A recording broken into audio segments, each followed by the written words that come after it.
Hello, देखिए भाई साहब, आज हम लोग घूमने निकलने गया था।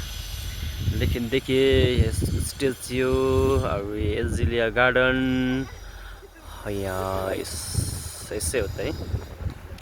ये छोटा सा गांव, गांव के नज़दीक यहाँ कंस्ट्रक्शन हो रहा है। यहाँ स्काई